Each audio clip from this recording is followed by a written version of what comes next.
Okay. Hello, everyone, and welcome to another installment of Erin's Book Club.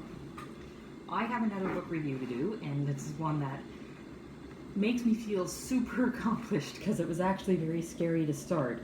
So this book review is not going to be spoiler free, so before we go any further, I am going to have spoilers in this book review. In the end, the book review is The Inheritance Cycle by Christopher Paolini. I probably said that wrong. Basically, starting with the first book, Aragon, I finally finished the last book, which is Inheritance. And first and foremost, I want to say that I avoided reading this book for months. Yeah, I'm going to say months, because it's behemoth. It's huge. I think it's something like 900, 800 pages. Yeah, 800 pages. So I was very worried. I was worried that I would lose interest in it. And it was interesting because I read a lot of the reviews on these books, starting right from Aragon, and a lot of the reviews said, oh, the writing is poor, the writing is not of a good standard. There was one that said, oh, I didn't finish the book because the writing was so bad. And it got me to thinking, I get that we're reviewers, and I get that our job is to put our opinions on the books, and that our opinions are just that, opinions. They're not fact. But it seems as though we've almost turned into from reviewers that actually want to give honest opinions to reviewers that just want to hurt the author and show everybody how amazing of a reader we are by belittling the writing. And unless you are a professional reviewer, where you are paid to do your service, and even then, if you're paid to do your service, there's no point in attacking the author.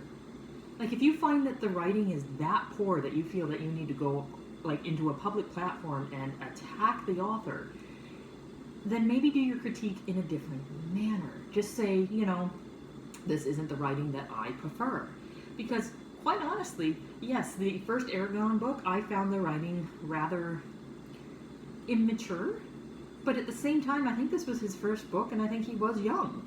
And it actually, I felt, really led into a sense of actual growth with the character, because as the character is growing, the author is growing, and not only in wisdom and age, but also in skills. So you actually feel like you're growing up with the author's character. I really enjoyed it. I found that the descriptions were perfect for what I enjoy. I found that the book, it was interesting because the end of the book was great. We got a lot of answers, but then we got a lot of questions as to what's going to happen in the future. And I love how, they had the final battle, and he was the victor. I was a little let down by how easy the victory became in the end. Like, it went from, there's absolutely no way that we can beat this guy, even though he's a super powerful character as a hero, there's absolutely no way we can beat him, to, actually, this is the right spell, and the spell works. And I kind of understand why we did that, because you want to be able to have a conclusion. However, he built this enemy up to such a point that it just seemed to kind of cheap to I don't know if cheap's the right word, a letdown to have the win happen that easily.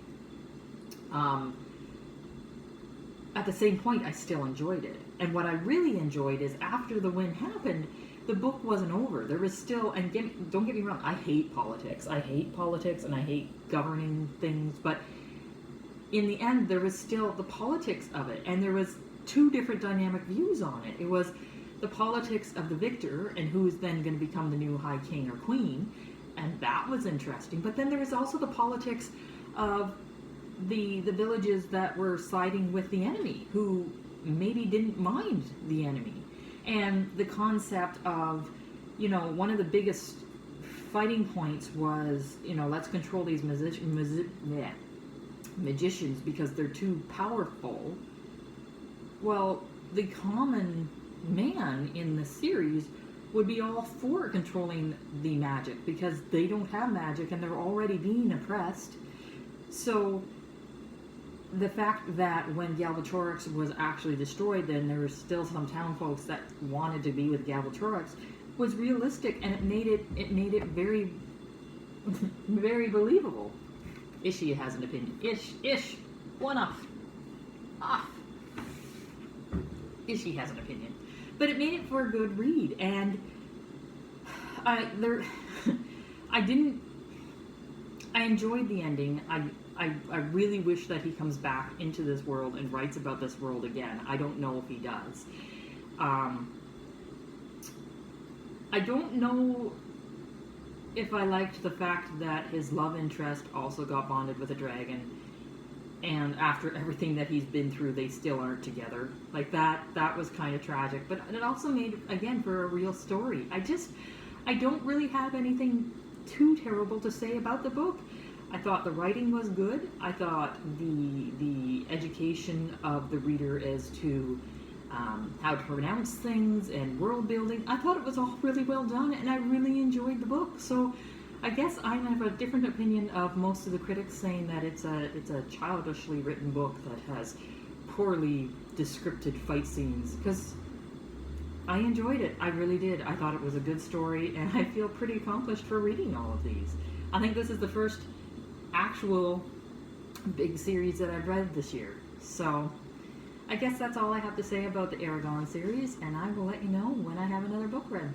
Thanks, guys.